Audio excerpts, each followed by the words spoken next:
ನಮಸ್ತೆ ಮಿತ್ರರೇ. ಇವತ್ತು ನಂಗ್ ಮೀನು, ಕರಾವಳಿ ಶೈಲಿಯ ನಂಗ್ ಮೀನಿನ ಸಾರು. ನನ್ನ ಹಿಂದಿನ ವಿಡಿಯೋ ಬೂತಾಯಿ ಮೀನಿನ ಸಾರನ್ನು 1,85,000ಕ್ಕಿಂತಲೂ ಹೆಚ್ಚು ವ್ಯೂ ಹೋಗಿದೆ. ತುಂಬ ಮಂದಿ ಇದನ್ನು ನೀವು ಮಾಡಿ ನೋಡಿ ಅದರ ರುಚಿಯನ್ನು ಆನಂದಿಸಿದ್ದೀರಿ. ಇವತ್ತು ನಾನು ಕರಾವಳಿ ಶೈಲಿಯ ಆ ನಂಗು ಮೀನು ಸಿಗ್ತದಲ್ಲ, ಆ ನಂಗು ಸೋಲ್ ಫಿಶ್ ಅಂತ ಇಂಗ್ಲೀಷಲ್ಲಿ ಕರಿತೇವೆ, ಅದರದ್ದು ಸಾರನ್ನು ಮಾಡಿದ್ದೇನೆ. ಈ ಸಾರಿಗೆ ಈ ಮೆಂತೆ ಸ್ವಲ್ಪ ಜಾಸ್ತಿ ಬೇಕಾಗ್ತದೆ, ಅಂದರೆ ಕಹಿ ಏನು ಬರುವುದಿಲ್ಲ.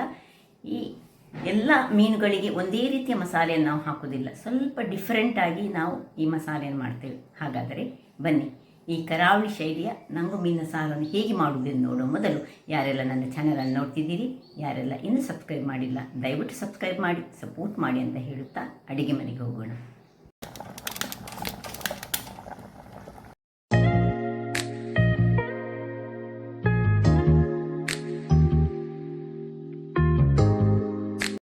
ನಮಸ್ತೆ ಮಿತ್ರರೇ. ಇಲ್ಲಿ ನೋಡಿ, ನಂಗು ಮೀನು ಉಂಟು. ನಂಗು ಮೀನು ಒಂದು ರಸ ಮಾಡಿದರೆ ಸಹ ಬಹಳ ಟೇಸ್ಟಿಯಾಗಿ ಬರುವಂತಹದ್ದು. ಈವನ್ ಫ್ರೈ ಮಾಡಿದರೆ ಸಹ, ಅದು ಸಹ ರವಾ ಫ್ರೈ ಮಾಡಬೇಕು, ಬಹಳ ಟೇಸ್ಟಿಯಾಗಿ ಬರ್ತದೆ. ಇದೊಂದು 300 ಗ್ರಾಮ್ಸ್ನಷ್ಟು ಉಂಟು. ಇದನ್ನೀಗ ಕ್ಲೀನ್ ಮಾಡಲಿಕ್ಕೆ ಉಂಟು.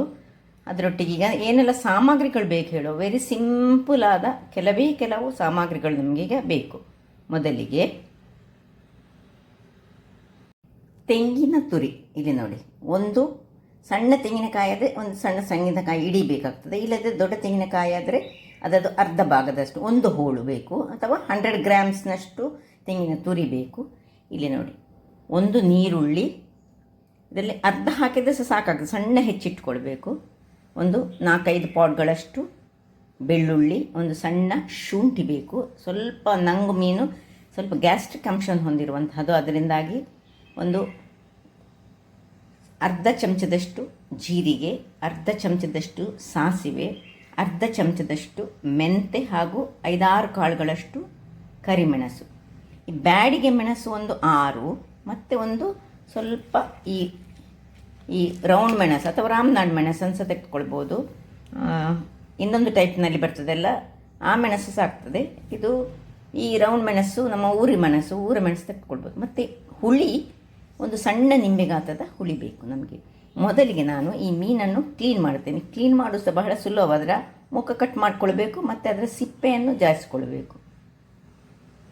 ವೀಕ್ಷಕರೇ, ಇಲ್ಲಿ ನೋಡಿ, ಕಟ್ಟಿಂಗ್ ಇದರದ್ದು ಏನು ತುಂಬ ಕಷ್ಟವೇ ಅಲ್ಲ. ತುಂಬ ಮಂದಿಗೆ ಇದರ ಕಟ್ಟಿಂಗ್ ಗೊತ್ತಿರೋದಿಲ್ಲ. ನೋಡಿ, ಈ ಮುಖದ ಭಾಗದ ಈ ಸೈಡಿನಿಂದ ಹೀಗೆ ಮೇಲಿನಿಂದ ಈ ಮುಖವನ್ನು ಇಷ್ಟು ನೋಡಿ, ಇಲ್ಲಿಂದ ಹೀಗೆ ಕಟ್ ಮಾಡಿಕೊಳ್ಳೋದು. ಹೀಗೆ ಕಟ್ ಮಾಡಿಕೊಂಡ್ರೆ, ಮತ್ತು ಇಲ್ಲಿ ಬಾಲದ ಒಂದು ತುಂಡನ್ನು ಕಟ್ ಮಾಡಿಕೊಳ್ಬೇಕು. ಕಟ್ ಮಾಡಿಕೊಂಡು ಇಲ್ಲಿ ನೀರು ರೆಡಿ ಇಟ್ಟುಕೊಳ್ಬೇಕು. ತೆಗೆದ ಕೂಡಲೇ ನೋಡಿ, ಹೀಗೆ ಇಲ್ಲಿಂದ ಮೇಲಿನಿಂದ ಬೆರಳಿನಿಂದ ಹೀಗೆ ನಿಧಾನಕ್ಕೆ ಹೀಗೆ ಸಿಪ್ಪೆಯನ್ನು ಹೀಗೆ ಎಳೆದುಕೊಳ್ಬೇಕು. ಹೀಗೆ ಒಂದು ಸೈಡ್ ಆಯ್ತಲ್ಲ ನೋಡಿ, ಇದರಲ್ಲಿ ಮೊಟ್ಟೆ ಸೇರ್ತದೆ. ಇನ್ನು ನೋಡಿ, ಇನ್ನೊಂದು ಸೈಡಿನಲ್ಲಿ ಸಹ ಹಾಗೆ ಹೀಗೆ ನೋಡಿ, ಈ ರೀತಿಯಲ್ಲಿ ಒತ್ತಿಕೊಂಡು ಎಳೆದುಕೊಳ್ಳೋದು. ನೋಡಿ, ಈ ಸಿಪ್ಪೆ ಡಿಸ್ಕಾರ್ಡ್, ಸಿಪ್ಪೆಯನ್ನು ಏನು ಯೂಸ್ ಮಾಡಲಿಕ್ಕಿಲ್ಲ. ನೀರಿನಲ್ಲಿ ಹಾಕ್ಕೊಂಡು ಒಳ್ಳೆ ಕ್ಲೀನ್ ಮಾಡಿ, ಸುರಿಗೆ ಒಂದು ಸರ್ತಿ ಹೀಗೆ ಕ್ಲೀನ್ ಮಾಡಿಕೊಳ್ಬೇಕು. ನೋಡಿ, ಇನ್ನೊಮ್ಮೆ ಸಿಪ್ಪೆಯನ್ನು ತೋರಿಸಿಕೊಡ್ತಿದ್ದೇನೆ. ನೋಡಿ, ಹೀಗೆ ಸಿಪ್ಪೆ ಒಳ್ಳೆ ರೀತಿಯಲ್ಲಿ ಬರ್ತದೆ. ಹೀಗೆ ಮುಖ ಕಟ್ ಮಾಡೋದು ಆಲ್ರೆಡಿ ನಾನು ನಿಮಗೆ ತೋರಿಸಿಕೊಟ್ಟೆ. ನೋಡಿ, ಈ ಸೈಡಿನಿಂದ ಇಲ್ಲಿಂದ ಹೀಗೆ ಕಟ್ ಮಾಡೋದು, ಬಾಲದ ಭಾಗ ಕಟ್ ಮಾಡಿಕೊಳ್ಳೋದು. ಇಲ್ಲಿಂದ ಎಳೆಯುವುದು, ಒಂದು ಸೈಡಿನಿಂದ ಹೀಗೆ ಎಳೆಯುವುದು, ಇನ್ನೊಂದು ಸೈಡಿನಿಂದ ಹೀಗೆ ಎಳೆಯುವುದು. ತುಂಬ ಇದರಲ್ಲಿ ಫುಲ್ಲು ಮಾಂಸದ ಭಾಗವೇ ಇರೋದು. ನೋಡಿ, ಮತ್ತೆ ಇರೋದು ಇದು ಫುಲ್ಲು ಮಾಂಸವೇ.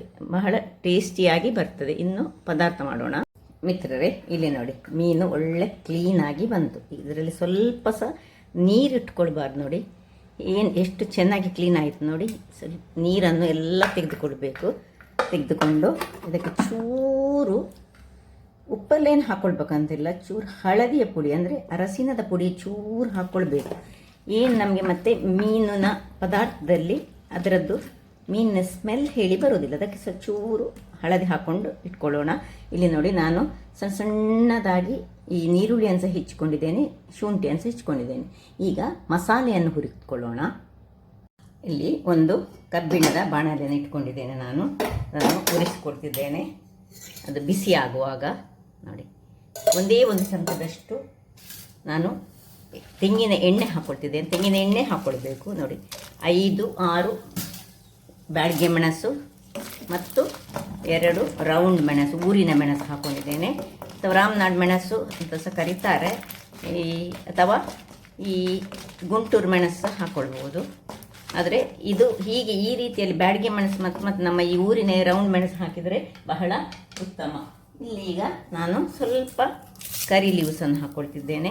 ಇದು ಆಪ್ಷನಲ್, ಬೇಕಿದ್ದರೆ ಹಾಕ್ಕೊಳ್ಬೋದು, ಕೆಲವರು ಹಾಕೋದಿಲ್ಲಂತೆ, ನಾನು ಹಾಕ್ಕೊಳ್ತೇನೆ. ನಾನು ಯಾವುದೇ ಒಂದು ಪದಾರ್ಥಗಳಿಗೆ ಹೆಚ್ಚಾಗಿ ಕರಿ ಲೀವ್ಸ್ ಹಾಕ್ಕೊಳ್ತೇನೆ. ಇನ್ನು ಎಲ್ಲ ಮಸಾಲೆಗಳು ಇಲ್ಲಿ ನೋಡಿ, ಸಾಸಿವೆ, ಮೆಂತೆ, ಪೆಪರ್ಕಾರ್ನ್ಸ್ ಅಂದರೆ ಕರಿಮೆಣಸು, ಜೀರಿಗೆ ಆ್ಯಂಡ್ ಕೊತ್ತಂಬರಿ, ಇಷ್ಟನ್ನು ಸಹ ಉರಿ ಮಾತ್ರ ಹದಾ ಇರಬೇಕು, ಇಷ್ಟನ್ನು ಹಾಕ್ಕೊಳ್ತಿದ್ದೇನೆ. ಇದನ್ನು ತುಂಬ ಉರಿ ಫ್ರೈ ಮಾಡ್ಕೊಳ್ಳೋದು ಬೇಡ, ಹದಾ ಒಂದು ಘಮ ಬರುವವರೆಗೆ ಒಂಚೂರು ಹುರಿದ್ರೆ ಸಾಕು. ಇಲ್ಲಿ ನಾವು ಈ ಸತಿ ಓಮವನ್ನು ಯೂಸ್ ಮಾಡ್ತಿಲ್ಲ, ಬೇಕಿದ್ದವರು ಚೂರು ಒಂದು ಪಿಂಚ್ ಆಫ್ ಓಮ ಸಹ ಹಾಕ್ಕೊಳ್ಬೋದು, ಹಾಕಿದರೆ ಬಹಳ ಚೆನ್ನಾಗಿ ಆಗ್ತದೆ. ಬೇಕಿದ್ದರೆ ಒಂದು ಪಿಂಚ್ ಓಮ ಹಾಕ್ಕೊಳ್ಬೋದು, ನಾನಿವತ್ತು ಹಾಕ್ತಾ ಇಲ್ಲ. ಇಲ್ಲಿ ನೋಡಿ, ಈ ಮಳೆಗಾಲದಲ್ಲಿ ಹಾಕಲೇಬೇಕಾಗ್ತದೆ. ಇನ್ನು ಇದು ನೋಡಿ, ಸಾಸಿವೆ ಹೊಡೆಯುವಾಗ ಆಫ್ ಮಾಡಿಕೊಳ್ಳಿ. ಅದರೊಟ್ಟಿಗೆ 5 ಅಥವಾ 4 ಈ ಗಾರ್ಲಿಕ್ಸ್ ಪಾಟ್ಸ್ ಮತ್ತು ಸಣ್ಣ ತುಂಡು ಶುಂಠಿ ಇನ್ನು ಆಫ್ ಮಾಡ್ಕೊಳ್ತಿದ್ದೇನೆ. ಇಲ್ಲಿ ತೆಂಗಿನ ತುರಿ ಆಫ್ ಮಾಡಿಕೊಂಡು ನಾನೀಗ ಇದರಲ್ಲಿ ಸ್ವಲ್ಪ ಇದರ ಬಿಸಿಗೆ ಇದನ್ನು ತಿರುಗಿಸ್ಕೊಳ್ತಿದ್ದೇನೆ. ಇನ್ನು ಸ್ವಲ್ಪ ಹಳದಿಯ ಪುಡಿಯನ್ನು ಇದಕ್ಕೆ ಹಾಕೊಳ್ಳೋಣ. ಒಂದು ಅರ್ಧ ಚಮಚದಷ್ಟು ಹಳದಿಯ ಪುಡಿ ಹಾಕ್ಕೊಂಡು ಇದನ್ನು ತಣ್ಣಗಾಗಲಿಕ್ಕೆ ಬಿಡೋಣ. ವೀಕ್ಷಕರೇ, ಇಲ್ಲಿ ನೋಡಿ ತಣ್ಣಗಾಯಿತು. ಈಗ ಇದಕ್ಕೆ ಒಂದು ಸಣ್ಣ ಲಿಂಬೆ ಗಾತ್ರದ ಹುಳಿಯನ್ನು ಸೇರಿಸ್ಕೊಳ್ತಿದ್ದೇನೆ. ಹುಳಿಯನ್ನು ಸೇರಿಸ್ಕೊಂಡು ಎಲ್ಲವನ್ನು ಮಿಕ್ಸಿ ಅಥವಾ ಗ್ರೈಂಡರ್, ಯಾವುದಕ್ಕೆ ನೀವು ವೆಟ್ ಗ್ರೈಂಡರ್ ಇದೆ, ವೆಟ್ ಗ್ರೈಂಡರ್ ಅಥವಾ ಕಡಿಯುವ ಕಲ್ಲಿರಲಿ, ಅದು ಯಾವುದಕ್ಕೆ ಸಹ ಹಾಕ್ಕೊಳ್ಬೋದು. ಹಾಕ್ಕೊಂಡು ಇದಕ್ಕೆ ಸ್ವಲ್ಪ ನೀರು ಹಾಕ್ಕೊಳ್ತಿದ್ದೇನೆ. ನೋಡಿ, ಎಲ್ಲವನ್ನು ಹಾಕಿ ನೀರನ್ನು ಹಾಕಿ ನಾವು ಇದನ್ನು ಒಂದು ಒಳ್ಳೆ ಫೈನಾಗಿ ಬರಬೇಕು. ಕಸಕಸೆಲ್ಲ ಇದ್ದರೆ ಕೋಸ್ಟ್ಲಿ ಎಲ್ಲ ಮಾಡ್ಕೊಳ್ಬಾರ್ದು.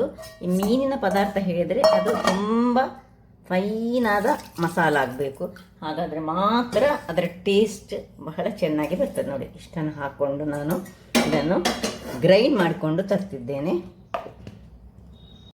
ವೀಕ್ಷಕರೇ, ಇಲ್ಲಿ ನೋಡಿ ಒಳ್ಳೆ ಮಸಾಲ ರೆಡಿಯಾಗಿ ಬಂತು. ನಿಮಗೆ ಕಾಣ್ಬೋದು ಎಷ್ಟು ಫೈನಾದ ಮಸಾಲ. ಈಗ ನಾವು ಒಲೆ ಮೇಲೊಂದು ಈ ಮಣ್ಣಿನ ಮಡಿಕೆಯನ್ನು ಇಟ್ಕೊಳ್ಳೋಣ. ಮಣ್ಣಿನ ಪಾತ್ರೆ ನೋಡಿ, ಇದು ಬಿಸಿ ಆಗುವಾಗ ನಾವು ಆಗ ಮಸಾಲಕ್ಕೆ ಓಮ ಹಾಕಲಿಲ್ಲ, ಮೆಂತೆ ಹಾಕಿದ್ದೇವೆ. ಇಲ್ಲಿ ನೋಡಿ, ಒಂದೇ ಒಂದು ಚಮಚದಷ್ಟು ಎಣ್ಣೆ ಮತ್ತು ನೋಡಿ ಒಂದು 4-5 ಕಾಳಿನಷ್ಟು ಓಮ ಖಾಲಿ ಇದಕ್ಕೆ ಹಾಕೊಳ್ಳೋದು, ಮತ್ತು 4-5 ಕಾಳುಗಳಷ್ಟು ಇಲ್ಲಿ ಮೆಂತೆ. ಇಷ್ಟನ್ನು ಹಾಕಿ ನಾವು ಈ ನೀರುಳ್ಳಿಯನ್ನು ಸಹ ಅದರಲ್ಲಿ ಹಾಕೊಳ್ಳೋಣ. ಅದು ಸ್ವಲ್ಪ ಕಾಯಬೇಕು. ಕಾಯುವಾಗ ಮಾತ್ರ ಕಾದ ಮೇಲೆ ನೋಡಿ, ಇದು ಸ್ವಲ್ಪ ಪಟಪಟ ಹೇಳಬೇಕು, ಉರಿ ಸಣ್ಣದಿರಲಿ.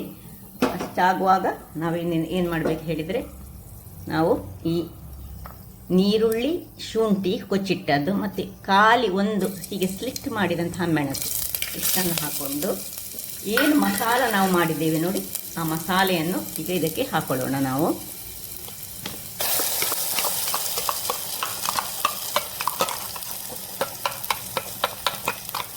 ಮಸಾಲೆಯನ್ನು ಇದಕ್ಕೆ ಹಾಕಿ ಎಷ್ಟು ನೀರು ಬೇಕು ನೋಡಿ ಅಷ್ಟು ನೀರನ್ನು ಹಾಕ್ಕೊಳ್ತಿದ್ದೇನೆ ನಾನು. ಸ್ವಲ್ಪ ದಪ್ಪ ಸಾಗಬಾರ್ದು, ಇದು ನೀರು ಸಾಗಬಾರ್ದು ನೋಡಿ.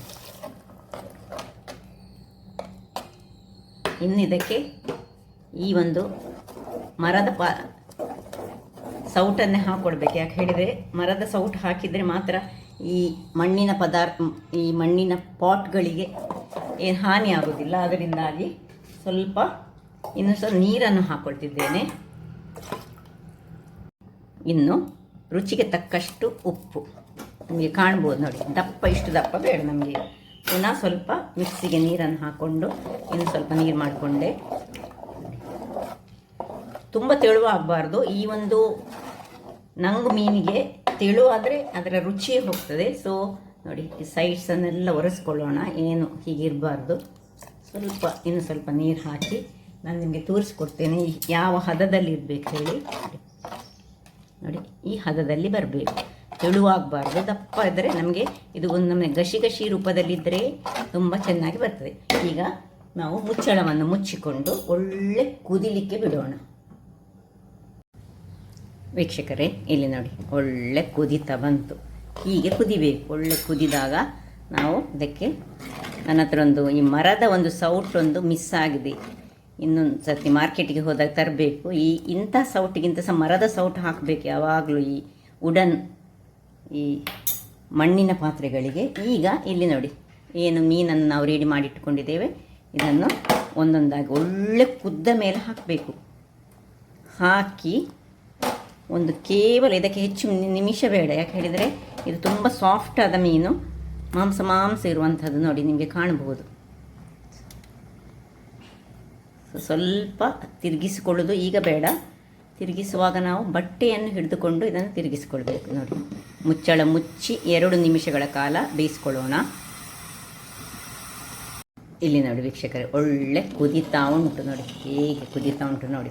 ಈಗ ನಾವೇನು ಮಾಡಬೇಕು ಹೇಳಿದರೆ ಇದನ್ನೊಂದು ಸ್ವಲ್ಪ ಬಟ್ಟೆಯನ್ನು ಹಿಡಿದುಕೊಂಡು ಹೀಗೆ ಚೆನ್ನಾಗಿ ಇದನ್ನು ತಿರುಗಿಸಿಕೊಳ್ಳೋಣ. ಆಯಿತು, ಇನ್ನು ಆಫ್ ಮಾಡಿಕೊಳ್ಳೋದು. ಆಫ್ ಮಾಡಿಕೊಂಡು ಇನ್ನು ಸರ್ವಿಂಗ್ ಟೈಮ್. ವೀಕ್ಷಕರೇ ಈಗ ಸರ್ವ್ ಮಾಡೋಣ. ನೋಡಿ ಇದನ್ನು ಪಕ್ಕಕ್ಕಿಟ್ಟುಕೊಂಡು ಪಾತ್ರೆಯನ್ನು ತೆಗೆದುಕೊಂಡು ನೋಡಿ ಏನು ಚೆನ್ನಾಗಿ ಬಂದಿದೆ ಹೇಳಿದರೆ. ಹೇಗೆ ತುಂಬ ಇದನ್ನು ಬೇಯಿಸ್ಕೊಳ್ಬಾರ್ದು, ತುಂಬ ಬೇಯಿಸಿದರೆ ಅದು ಮೀನು ಹುಡಿ ಹುಡಿ ಆಗ್ತದೆ. ಅದರಿಂದಾಗಿ ನಾವು ಆದಷ್ಟು ಸಣ್ಣ ಉರಿಯಲ್ಲಿ ಒಂದು 5 ನಿಮಿಷಗಳ ಕಾಲ ಬೇಯಿಸಿದರೆ ಬಹಳ ಚೆನ್ನಾಗಿ ಬರ್ತದೆ. ನೋಡಿ ಹೇಗೆ ಬಂದಿದೆ ನೋಡಿ. ಇದಕ್ಕೊಂದು ಮೆಂತೆ ಮತ್ತು ಒಂದು ಓಮವನ್ನು ಕೊನೆಗೆ ಹಾಕಿದರೆ ಅದರ ರಸದ ಟೇಸ್ಟ್ ಎನ್ಹ್ಯಾನ್ಸ್ ಆಗ್ತದೆ. ಹಾಗಾಗಿ ಈ ರೀತಿಯಾಗಿ ಮಾಡಿದರೆ ಬಹಳ ಚೆನ್ನಾಗಿ ಬರ್ತದೆ. ನೀವು ಒಮ್ಮೆ ಇದನ್ನು ನಿಮ್ಮ ಮನೆಗಳಲ್ಲಿ ಮಾಡಿ. ತುಂಬ ಮಂದಿ ನಾವು ಕರಾವಳಿಗರಿಗೆ ಇದು ಹೇಗೆ ಮಾಡೋದು ಹೇಳಿ ಗೊತ್ತುಂಟು. ಯಾರೆಲ್ಲ ಕರಾವಳಿಗರು ಅಲ್ಲ ಅಂಥವರು ಈ ರೀತಿಯಾಗಿ ಮೀನಿನ ರಸವನ್ನು ಮಾಡಿದರೆ ಬಹಳ ಚೆನ್ನಾಗಿ ಬರ್ತದೆ.